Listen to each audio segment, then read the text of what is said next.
about my story. And what I hear from people is that it's motivating and encouraging and moving, and it's all to glorify God, not to glorify me. And I've spoken at various groups, CEO conferences, innovation summits, churches, high schools, colleges, but this is the first time I'm speaking to a church that has a Dreamgiver ministry. And I'm really excited about that because dreaming is huge for me. I would not have the success I've had if I didn't embrace dreaming. And the line between dreaming and praying and imagining creatively is all blurred to me. It's one big field.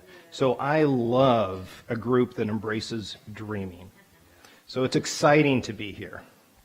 Now, sometimes when I'm introduced, I'll get into my story, but I want to give a little bit of an introduction. I have been literally introduced like this. This is Brian Martin. He started a company in his garage, a grassroots startup company. He came up with an innovative medical device that saves people's lives, and he sold his company for $100 million. End of introduction. And while all those events are technically true, those events alone do not even come close to describing the true story of my testimony. Because my true story includes all those events, plus a lot more. It includes the good, the bad, and the ugly. The difficult times, the arduous, uncertain times, the moments of strife, the moments of terrible uncertainty, the moments of incredible risk, the moments of adversity and tumultuousness and everything else that you can lump in there, the incredible highs and the deepest of lows, and ultimately of God's love and God's redemption. And that's the true story. That's what I'm here to tell you about tonight, the real story, including all those events. So with that, we can now begin. A little background about me before I get into my testimony. So I am an engineer. I was trained as a biomedical engineer. And there's a lot of misconceptions about engineers. I do not own a pocket protector.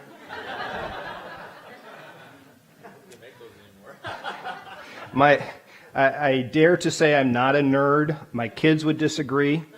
But not all engineers are nerdy number crunchers. I identify a lot more with the entrepreneur, inventor side than I do the engineer side. I'd like to get to know the audience a little bit too. How many people in here are engineers? Anybody? Just a couple. Any physicians, scientists? Okay. Business people, people in the business sector, people in the medical sector? Okay, that gives me an idea. So, excellent. It's nice to know who I'm speaking to.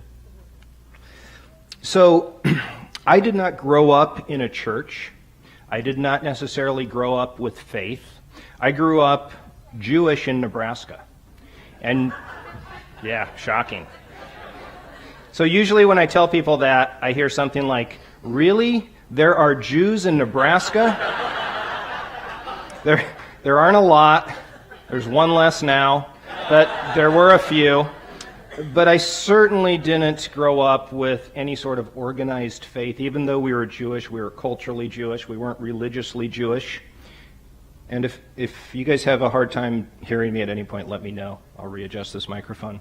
But I grew up Jewish. I knew there had to be a God. There was too much beauty in the world. And the more I learned about planetary motions and how the universe works and how the body works, something as simple as a cell is far too complicated to be a thing of chance. I knew there had to be a God, but I didn't know who he was, and I absolutely didn't believe in Christianity. The Jesus story was too far-fetched for me. If you told me you were a Christian, I would speak a little slower to you. No offense. That's just where I was at the time. But when I was about 28, right before we were about to adopt our first kid, I realized that I was scientific about everything in my life except religion. Because science teaches you to examine the facts first and form conclusions second. And when it came to Christianity, I formed the conclusion first. The conclusion was no, and there was no reason to consider the facts. When I changed my position on that and said, let me be scientific about Christianity too, and examine the facts, God came and met me, and he changed my heart, and I knew he was real. And there's a longer story to that, but we don't have time to go into that tonight. So at 28, I gave my life to Christ, and I've been getting to know him ever since in a stronger and stronger way. I'm 50 right now, so you can do the math. That's how long I've been walking with the Lord. So I find myself as a young engineer in the Silicon Valley, and that's an exciting place to be. And I also discover at that time that all the really exciting innovation is not taking place at big companies, it's taking place at the small companies. It's the startup boom. And most people want to jump into the startup boom because people are making millions of dollars in the Silicon Valley in the startup world, and it's the place to be. I wanted to join the startup world because it was exciting.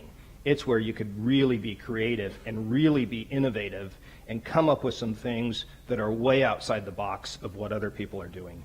And that was my draw. So I jumped in and started doing things, and I discovered that I was pretty good. I was able to come up with designs that were impressing people, and I was able to come up with designs that solved problems that other people weren't solving. And I wasn't trying to necessarily do things better than other people. I was just using the gifts I had and discovering that I was fitting pretty good into the Silicon Valley world of startup, innovation, and entrepreneurship. So I was able to design a couple of things, a couple of medical products that were impressive, and I helped start a couple of companies from the ground floor where we did some impressive things and I invented some new medical procedures or new medical devices that were really life-changing for people. One of them was for the heart, to repair a leaky mitral valve when there were no devices to repair leaky mitral valves in the heart before that. And then I helped start a company called Concentric Medical, and this is all the build-up to get into my story. Helped start a company called Concentric Medical where I designed the very first device to go into the brain and treat stroke. And it was the first device to get FDA approval. Started working on this in the mid-90s. It got FDA approval in 2004. And it birthed this whole field called thrombectomy, where you can go into the brain, grab a blood clot, pull it out of the brain, and try and restore blood flow to stroke victims. So all that is the build-up now to where I'm going with my story. So I had a bunch of patents. I had kind of built a little reputation for myself, at least in the engineering world of Silicon Valley. And I had done a couple of startups that were exciting, but now I wanted to start my own, right? There was one of the songs about Stretch Me Farther. I thought God wanted to stretch me farther. I think he always does. He wants to do that for all of us. So I wanted to go to that next level. I wanted to start my own medical device company. So I was at a previous company where I was making a great salary. I was one of the co-founders there. I was the employee with the longest tenure. So people needed me. I had the historic knowledge in the company. I had a security level that was really, really high. And when you trade all that for a risky startup, it seems kind of crazy sometimes. It's important to realize the level of risk that we have to take to follow the path that God calls us to follow sometimes, right? Faith is spelled R-I-S-K. We've all heard that. So I turned to my wife and said, babe, I want to start my own company. It's been really fun participating in starting companies with other people and being co-founder 2 or 3 times, but I want to start my own and take it to the next level. And she said, do you feel like God's calling you to do this? And I said, yeah, I feel his peace all over this. And she said, okay, then I'm behind you. And I said, okay, you do realize, though, that we're just adopting our 4th child. We've got a lot of mouths to feed. We had just bought a brand new house that was just barely more expensive than we could actually afford. And I had raised 6 months' worth of seed capital. And I didn't have a product yet. So if I don't come up with a great design in 6 months before we run out of money, it's going to be bad for us, honey. Do you understand that? And she said, well, do you still feel like God's calling you to do this? And I said, yes, I feel his peace all over this. She said, okay, I'm still behind you. So I resigned for my other job, and started my new company called Lazarus Effect out of my garage. And this is now my story. This is what I'm going to tell you about tonight. I've got 6 months worth of seed capital. I don't have a product. This is not how most companies start. They usually start with a product. But what I had was a passion. And the passion was to do something better for stroke patients. I had my previous device from 15 years ago. That was great at an earlier stage, but it wasn't adequate anymore. And stroke patients were not getting premium care that I thought they deserved. I knew we could do something better in terms of medical devices and innovation and treatment therapies than what was currently being offered. So I had a passion and a vision, but no product. So I started this company, and right about the time that I started this company, and I had 2 co-founders, and they're not Christians. In fact, one of them's a physician at Cornell, and he's a self-proclaimed atheist, and the other guy, my business partner, was kind of agnostic. So I'm the only real believer. But they both had day jobs. I'm running the company in my garage, and it's fine. They can believe whatever they want to believe. They know who I am, and I'm strong in my belief. So I start this company, and right about the time I'm starting the company, my family and I sit down to watch Facing the Giants. And this movie changed my life.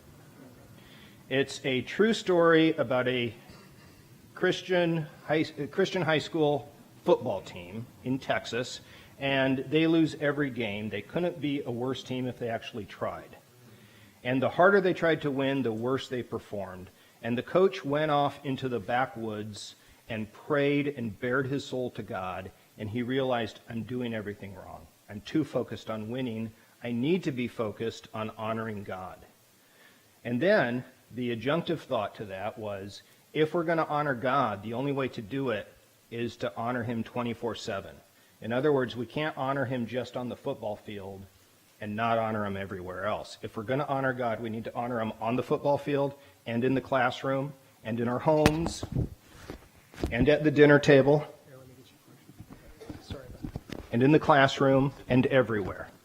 So he tells his team that this is how it's going to be. If they're not on board, they can leave. Most of them stay, and they implement the changes, and they go on to win the national championship. And it's a true story. And winning a national championship in the state of Texas is pretty hard. So I was so moved that I turned to my wife and I said, this is how I want to run Lazarus Effect. And not only do I want to, this is how I'm going to run Lazarus Effect. We're going to honor God in everything that we do. Can we see the slides, please? And I'm probably going out of order. Let's skip this one. Go to the next one. So I went out to my garage and I made a mission statement. Now, it may seem kind of silly to make a mission statement when you have a company of one person, but I did it anyway. I'm not afraid to be silly. So hit the advance button, please. Now, if you're in Silicon Valley and you don't have being successful as your number one mission statement, something is wrong with you. You're going against the grain. But I just watched this movie, so I knew what my number one had to be. Forward, please. Again.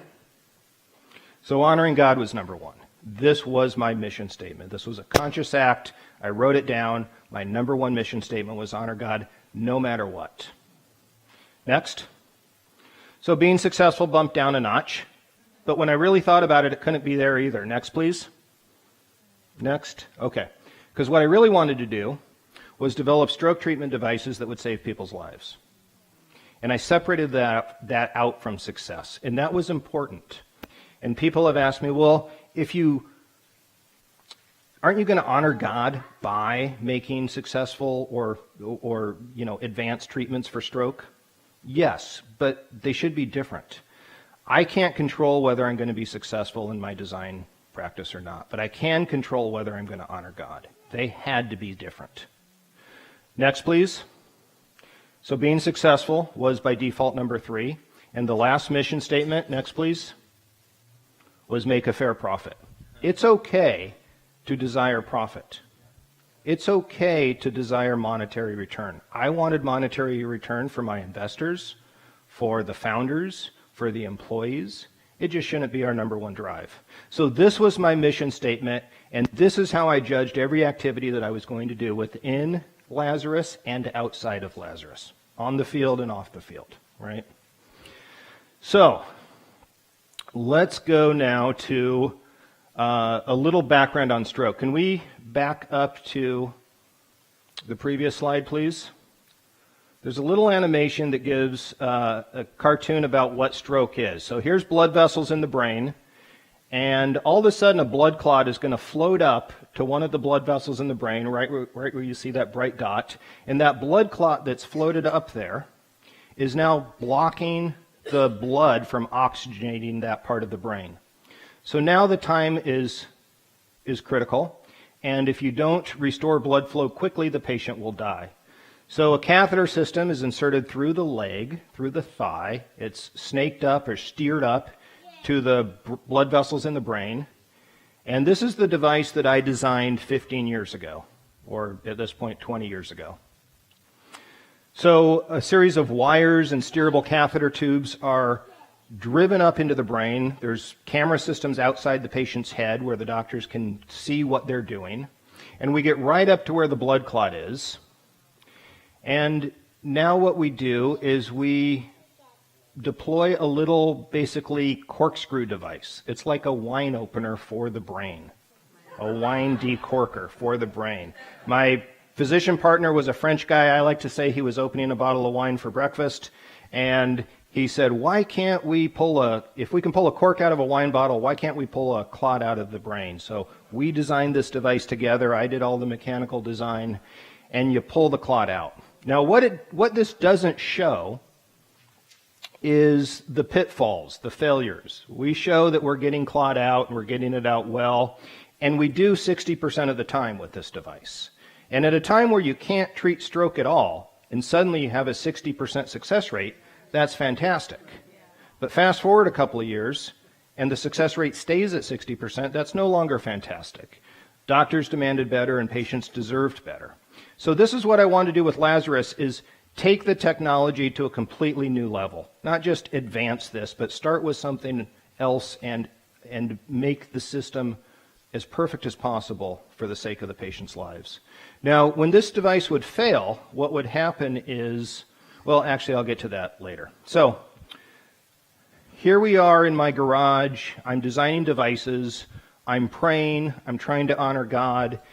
I'm praying at my lab bench. I'm praying when I'm in my house. I'm praying for designs. I'm praying for innovation. I'm praying for creativity. And I come up with a design that we prototype and start doing bench studies and animal studies with. And every doctor we show the device to loves it. They're saying it's revolutionary. It's going to be awesome. And before we even get to a human clinical study, we show this to some big companies because we need some extra money and we want a corporate investment. We show it to 5 companies. They all say they want to invest. 2 companies say they want to buy us, and 1 company gives us a written offer for $25 million. We have $600,000 into the company. We're only 9 months in, and I've got an offer on the table for $25 million. So my 2 partners were torn. They couldn't decide what to do, and they said, Brian, we'll leave it to you. So I went off and prayed about it and decided it was too early, and I wasn't ready to partner with a corporate, wasn't ready to sell out, so I turned down the offer. It's hard to do, but I turned it down. And then we took the device to the clinical study, and guess what happened? It failed miserably. The first patient died. I'm in Germany supporting a clinical study. There's a patient on the table, my age or slightly younger, and he dies. And it was devastating. You talk about failures, talk about hurdles that you don't see coming. This was devastating. Now, it's important to say my device didn't kill him. The stroke killed him, but my device didn't help him, and it didn't make it better, and it didn't perform anywhere near what all these doctors had been saying it was going to perform as. They were praising it, they were innovating it. The company that wanted to buy us for $25 million didn't want to buy us anymore. And we had to figure out what to do. And as I looked at it, 1 month earlier we were at the top of the world and it looked like we couldn't screw things up if we tried. And now we're at the bottom of the pit of despair, wondering if we have enough money to keep going as a company. And we have internal disagreement about how even to get there. And I look at us from the top of the world to the bottom of the pit of despair, and I'm reminded, I'm not in control, God is. Thank God. there's huge disagreement internally with me and the other founders about what to do. I go off and pray. I fast for 3 days. We work through our differences, and we redesign the device. And I take it to another clinical study, and it works perfectly. And we do 5 cases in a row, and we have a 100% success rate. And you'd think that would be the happy ending, but it's not. It's nowhere close to the happy ending, because it took about 1.5 years to redesign the device and get new approvals. And during that time, the competition changed. And the competition came out with easier devices to use. They weren't necessarily better, but they were easier. And there was a new type of physician coming on board that was younger and not so well trained, and they were gravitating towards the easier to use devices. So now we had a successful device that nobody wanted to use, and we were back to the bottom of the pit of despair. So now I look back, and we were at the top of the world, to the bottom of the pit of despair, to the top of the world, to the bottom of the pit of despair again. And I recognized I am definitely not in control. God is. Now, to everybody else in the company, they think I'm in control, but I know God's in control. So what do? For the next couple of years, we have attempts at better devices, better technologies, and we get close. We have some near hits, but I knew that the real breakthrough for stroke patients was to prevent what's called the secondary strokes. And now I'm going to refer back to the video that we just saw. We don't need to play it, but you remember the clot being pulled out of the brain and pulled all the way through the blood vessels. What actually happens is the clot starts breaking up into pieces. And the pieces sometimes flow back to the original territory where the brain's already damaged and starving of oxygen. But sometimes it flows to new territories in the brain, healthy territories in the brain. So what can happen is you've got one stroke in one part of your brain. The doctor tries to fix it. He can't. And he causes a second stroke in a different part of the brain. And the 2 strokes have a combined effect of being worse than any one stroke. They get exponentially worse. So imagine if the doctor says to you, okay, you have a stroke, I can probably make you better, but 1 out of 8 times I'm actually going to make you significantly worse. What do you say? That's a tough prospect. So I knew that what we had to do, if we really wanted to do something super meaningful, incredibly meaningful for the patients, was we had to address these clots that are breaking off and causing secondary strokes. Now, nobody else is focusing on this. There were now at the time 8 different companies that were making clot graspers that all looked alike and acted alike, and all got big chunks of clot out of the brain, but they'd all cause secondary strokes. And not a single one of them was trying to address those secondary strokes, the big problem, the elephant in the room. But I knew that if we wanted to do something really meaningful, and again, my focus wasn't on profit. It was on honoring God and giving patients really meaningful, significantly improved therapies for strokes. And the way to do that, the way to do both of those, was to come up with something that really addressed that secondary stroke rate. But I couldn't figure it out. I kept stewing, and I'm really creative. I come up with lots of ideas. I've got lots of patents, but I kept failing. For 2 years, I could not come up with a design. For 2 years, I thought and prayed and thought and prayed and dreamed and thought and prayed for 2 years and kept failing, never reaching the prize, never coming up with a design. But I knew what I wanted to do. I somehow wanted to grab the clot and fold something inside out so that the clot, instead of being on the outside where it can break off and break into pieces and cause secondary strokes, it had to be inside something so that it was protected. But imagine all the engineering stuff you learn in school that you kind of have to throw out the window because the brain arteries are 2 millimeters and they're through this long, crazy, tortuous set of blood vessels that's really windy and hard to get to, and you're controlling everything from 4 feet away from the leg, and the blood vessels are really delicate. So all the standard engineering linkages and engineering concepts, you can't apply. You got to think outside the box. So one day I'm driving home and I'm listening to worship music, and my drive time is my prayer time, and that's how it had been every day. And that's how it was this particular day. And I'm driving home, and suddenly I see a vision. Not a thought, not a inspiring idea. I see a hard vision playing in my mind's eye. It's like it's playing on the inside of my eyelids. And it's the perfect device. The device that I had been struggling to conceive of for 2 years is playing on the inside of my eyelids. I know my eyes should be open. I'm driving. But this is my story. And there's this device. And it comes not when I'm trying to think of the device. It comes when I'm worshiping God. And I knew this was from God. I know what it feels like to generate a device on my own. But this wasn't my own. God gave me this.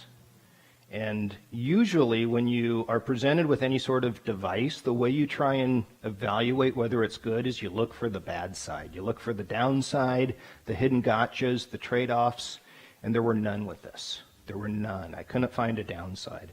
This video played 3 times on the inside of my eyelids, and I knew that God had given me something absolutely amazing. So I went in and told my wife that God gave me this design, and she said, well, if it's that great and that exciting, go in tomorrow to the lab and try it out. Well, tomorrow was a Saturday, and I'm the workaholic. My wife's always trying to reel me in, but she's telling me to go to the lab on a Saturday, so I'm like, okay, great. So I went and tried it, and it worked the first time, which never happens. And then I show it to my 2 co-founders, particularly the neurosurgeon at Cornell, the devout atheist, and he says, this is absolutely astounding. How did you think of this? And I said, well, this is going to sound kind of funny. And I tell him how it comes to me in a vision from God, how I'm listening to worship music. I have to explain what worship music is to him. And he says something silly like, well, I thought this would be a good idea, but I'm blown away, in his French accent. So we decide that if we know that we think it's a great idea, but we should have others, outside people, outside the company, give us some critical evaluation. So we invite a physician from University of Florida who's one of the top stroke neurosurgeons in the world, and we invite him out and show it to him. And he says, I was hoping that when I came out here, I would be impressed, but I wasn't prepared to be floored. And then he says, Brian, how did you think of this? I said, well, this is going to sound kind of funny. And I tell him the story. Now, I never wanted, nor did I ask for, a platform to go out and talk about God in my work. But God gave it to me. Sometimes we get things that we don't ask for. And I've never been the guy who goes out and evangelizes and talks boldly about God. I'm okay doing that. But that's never been me. I know there are some people who, you're at Safeway and you see someone picking out broccoli and, God bless you picking out broccoli, ma'am. Have you heard about Jesus? There are people like that. I'm not one of those people. And in the science world, I want to be taken seriously. And, it's one thing to talk to your family physician about God. It's another thing to talk to neurosurgeons in academia about God. There's an old saying that what's the difference between God and a neurosurgeon? And the answer is that God doesn't think he's also a neurosurgeon. Right? So neurosurgeons, by the very nature that they're doing life-saving procedures and they hold people's brains in their hands and they're operating on sensitive spinal columns and stuff like that, they get a God complex. And in academia, God doesn't seem to be talked about. But here I'm talking to neurosurgeons from now across the world, and I'm showing them this device. And almost, I would say 80% of them turn to me and say, how did you think of this? Now, for 25 years, I've shown medical devices to doctors, and they've never once asked me how I thought of something. Why? They usually don't care. It doesn't matter how someone thought of something. What matters is the idea good or bad? And doctors are usually brutally honest at telling you if your idea is great or if it sucks. They will tell you with brutal honesty. But now with this device, it was so different, so revolutionary, and so unique that doctors were prompted to say, how did you think of it?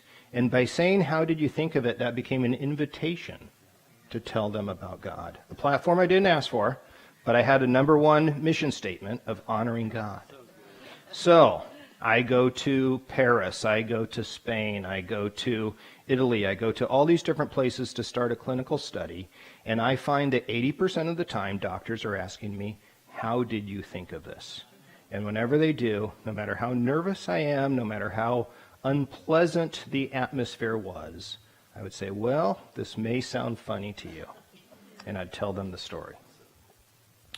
I went to one center in Paris, a very famous hospital, with a neurosurgeon who is known all throughout the world, and I had never met him before. And he says, this device is brilliant. How did you think of it? And I tell him the story. And he says, you know, my brother-in-law was telling me that I should pray in my life because I have a lot of difficult things going on. But I really thought he was kind of crazy. But now you're showing me this device that is super impressive. Do you think I should pray in my life, Brian? And I wanted to say, duh. But I think I very politely said, well, Nader, yes, I think you should. And he said, can I take you out to lunch today? And I want to talk about the clinical study that we're going to set up at my hospital. And I also want to talk to you about whether I can invest in your company. And I said, yeah, you can invest in my company. Let's go out to lunch and we'll talk about it. So we went out to lunch and we didn't talk one bit about the clinical study, and we didn't talk one bit about investing in the company. He just started bearing his soul to me and telling me about problems in his life and all sorts of difficulties. And I gave him spiritual guidance, counseling, and telling him how I would pray to God and how I looked for God to lead me down paths, etc. We did our clinical study. Well, actually, before I get to the results, let me tell you another story. About 9 months later, I was back in Paris, and I was with this same doctor named Nader. And we went out to dinner, and then after dinner, he invited me back to his flat to have some drinks. And I turned to him and I said, Nader, how's your spiritual life? And he said, I would say not good. And I said, why? So for the next 10 or 15 minutes, he told me why he doesn't believe in God anymore. And I just listened. I didn't interject. I didn't rebut. I just listened. He had my ear for as long as he wanted, and he told me why he didn't believe in God. And I said, Nader, would you like to hear, once he was done, I said, Nader, would you like to hear why I do believe in God? And he said, sure. So it's important for me to get that permission from people. He had given me permission. So I started telling him now about all the incredible things God has done in my life, how I know God is real, who I know God to be, the real Jesus. And I'm talking to him for 45 minutes. And do you ever have a situation where you're the main character in this scenario, but you have an ability to kind of step outside yourself and observe? And in that moment, I kind of stepped outside and observed the situation I was in. And what I saw was this. Here I am, some random American, in this Parisian flat that was absolutely picturesque with the Eiffel Tower out the window. And it's a world-renowned neurosurgeon. And I've got his ear for 45 minutes talking to him about God. And I felt like God whispered to me right then and there, you're doing exactly what I want you to be doing right now. And at that moment, I realized that my ministry life and my work life were one and the same.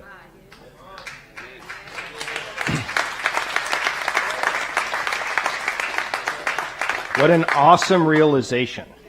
Previously, I kind of had a work life and I had a ministry life. And if you ever look at those two spheres in your life as two distinct worlds, you need to re-examine that. Because at that moment, my work life and my ministry life were completely intersected, one and the same. And here I was going all over the globe talking to top university officials, hospital administrators, neurosurgeons, hospital staff, nursing staff, and technicians. And 80% of the time people are asking me, how did you think of this device? And whenever they do, I tell them. And sometimes it's uncomfortable. Sometimes I'm in weird, awkward situations. I'm standing in a hallway. There's hustle and bustle. But if they ask me, I tell them, because my number one mission statement was honor God. Now, we do a clinical study, and the success rate is 100%. We have 0 secondary strokes. Historically, the secondary stroke rate was about 12%, which means 1 out of 8 times doctors are going to cause a secondary stroke that's devastating for the patient. I wanted that number to be as low as possible. We do 20 patients in this initial clinical study. The secondary stroke rate was 0. A big company called Medtronic swooped down to buy us, and at the end of 2015, I sold my company for $100 million to Medtronic.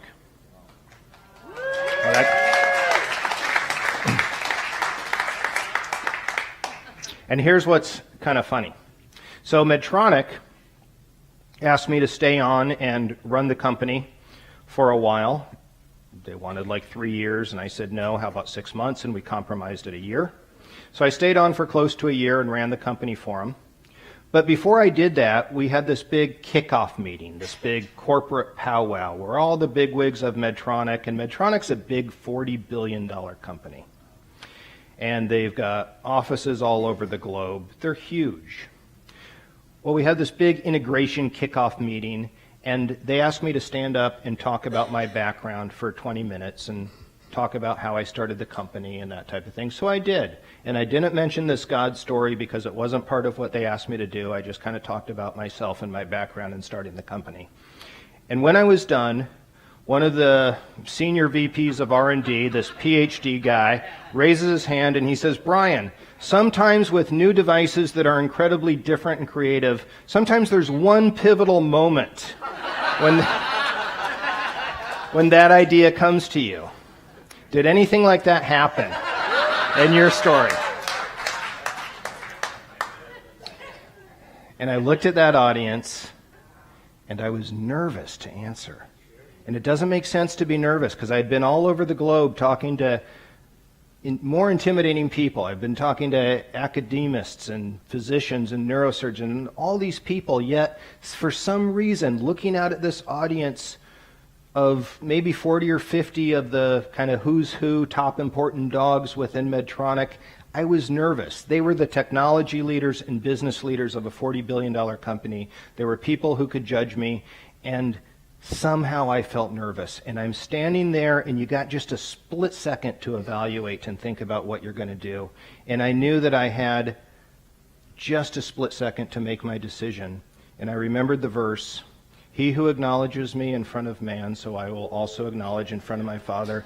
And he who denies me, so I will also deny." And I knew I just had a split second to either do what I knew I was supposed to do or the rest of my life to regret it.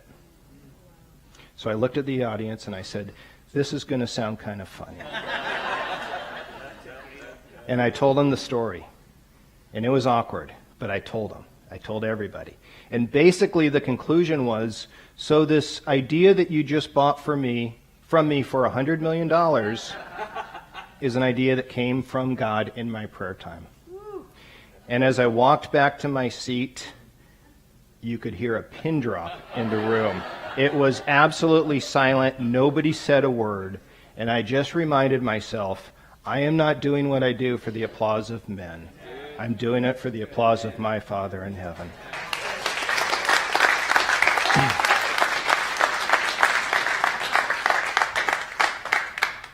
And when I resigned at the end of the year, and we had a little going away party with some of the same people, I reminded them that the idea that they were running without me now is the idea that came from God.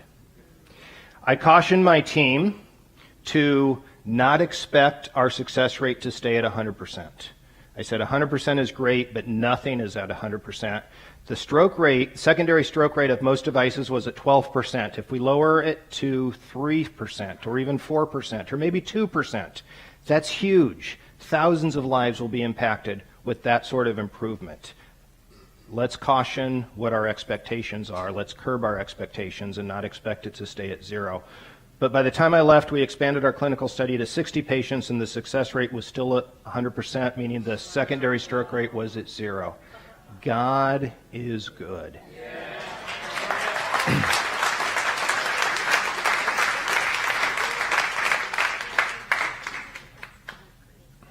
There was a couple of thoughts I wanted to give there. So, how are we doing on time, Peter? We're doing good? Okay. Excuse me one second. So this is real technology. Medtronic is moving forward with this device. They're releasing it to Europe like now, and later this year, supposedly, it's going to be released through the FDA here in the States. This is a real technology that is going to save thousands and thousands, tens of thousands of people's lives above and beyond what's currently being offered. And it all hinges on one vision from God. Now, if you think this was an easy path for me to walk, let me tell you it wasn't. I've told you about some of the highlights, but I told you a couple of the despairing moments. But even after God gave me this idea, it was still a very, very difficult path to walk. I still had to figure out all the design. I still had to do all the testing. I still had to raise more money because it took another 2 years to take the idea that God gave me, turn it into a working device, do the incredible amount of testing that needs to be done to get regulatory approval to start clinical studies, and the mountains of paperwork that go into all that. It was still a long pathway. And still, we started our clinical study, and I had to take it back out and redesign the device. And you might ask, well, why did you have to redesign a device that God had given you in a vision? And the answer is there was a part that God gave me, and there was a part that I designed myself. And the part that God gave me worked perfectly. But the part that I designed myself, I had to do another cycle on that part of the design. So it was still really difficult. There were times that we were out of money, and I turned to my wife and I said, can we cash in our 401k? And she said, okay. And about a year later, we were out of money again, and I said, babe, can I cash in our second and final 401k? She said, okay, but when's this going to change? As I look back to what my wife went through, I could not have done it without her. I put my faith in God, and I had faith in God, but my wife had to have faith both in God and in me.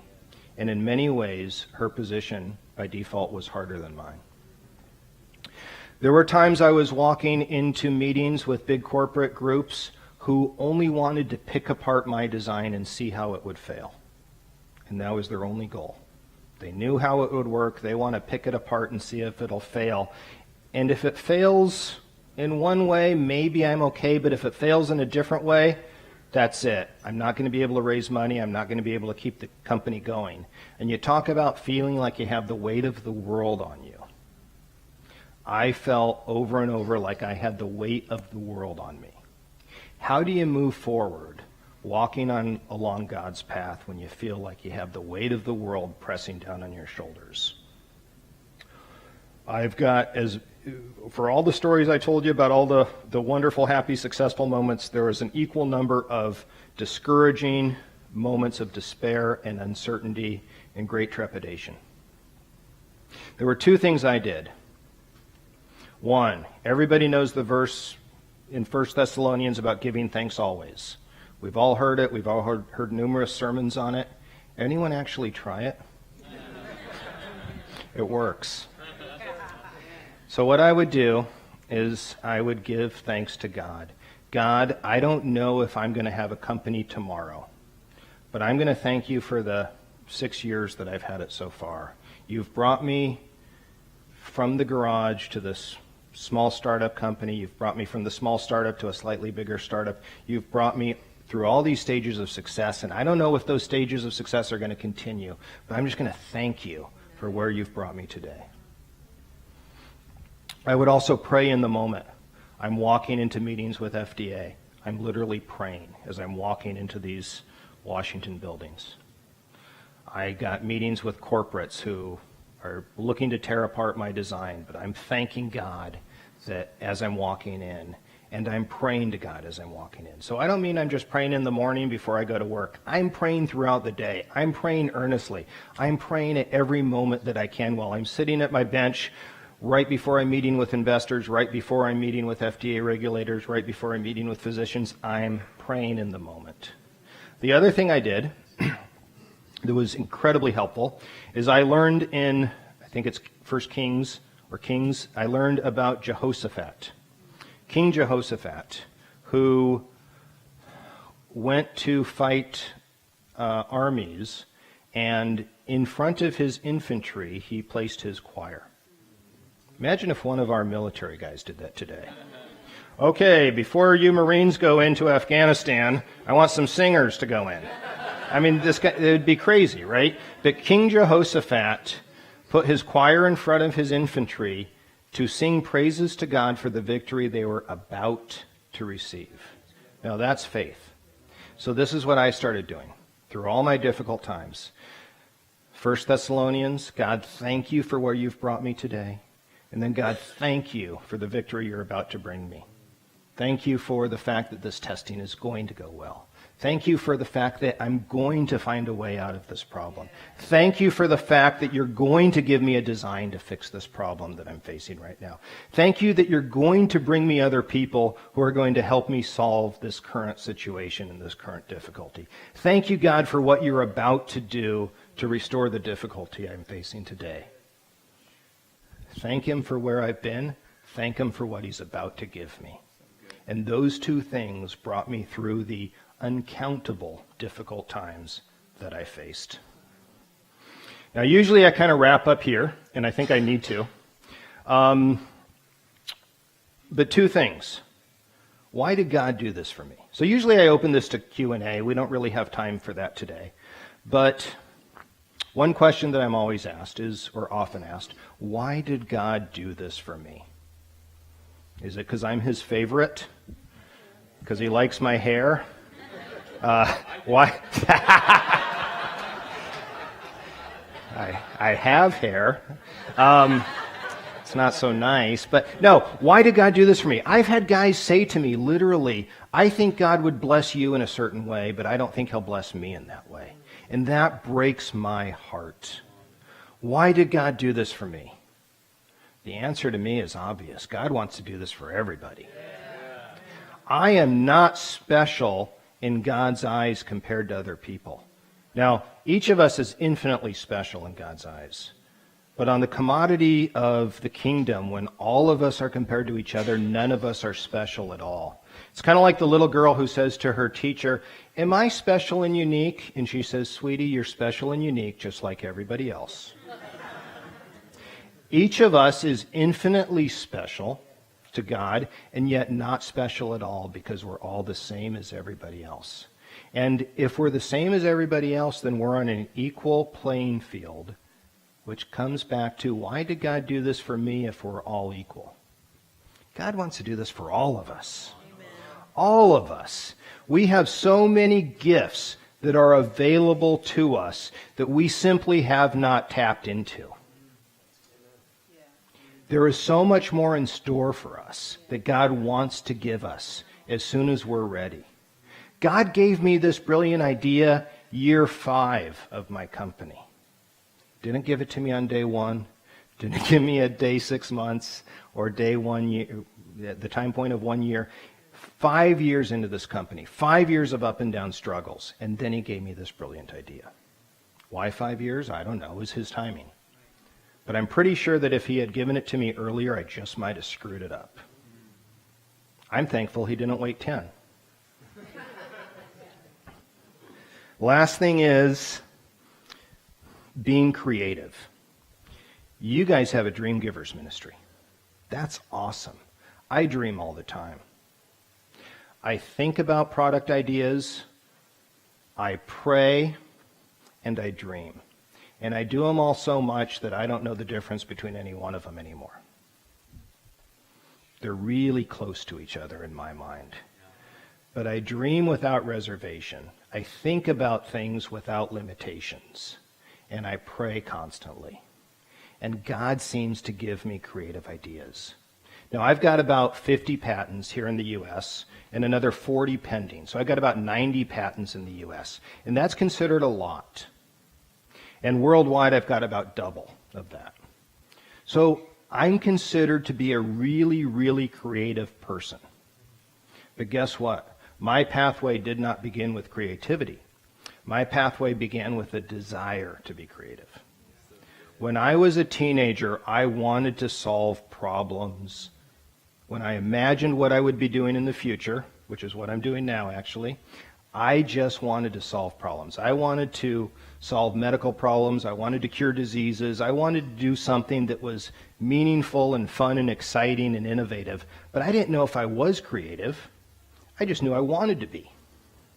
And when I look back at my early career days, and I was pretty successful, but I wasn't that creative. My creativity grew. Creativity is a skill. It's like playing the piano. It's a skill. Someone has a desire to play the piano, and maybe they have some natural abilities, but then they develop that skill as they practice. And that's the same with creativity. And what I know is that the closer I've drawn to God, the more creative I've become. And I don't think my best creativity has happened already. I think it's right around the corner.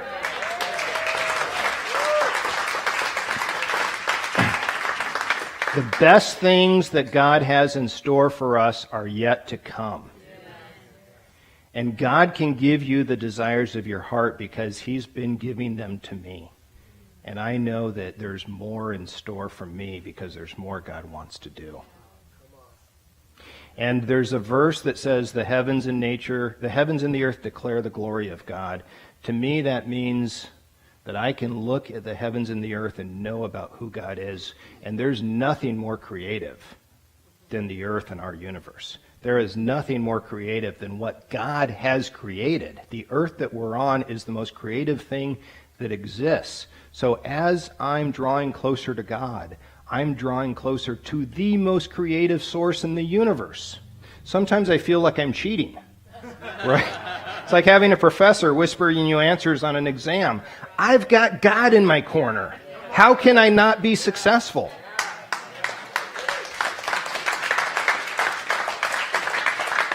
So I am over my time.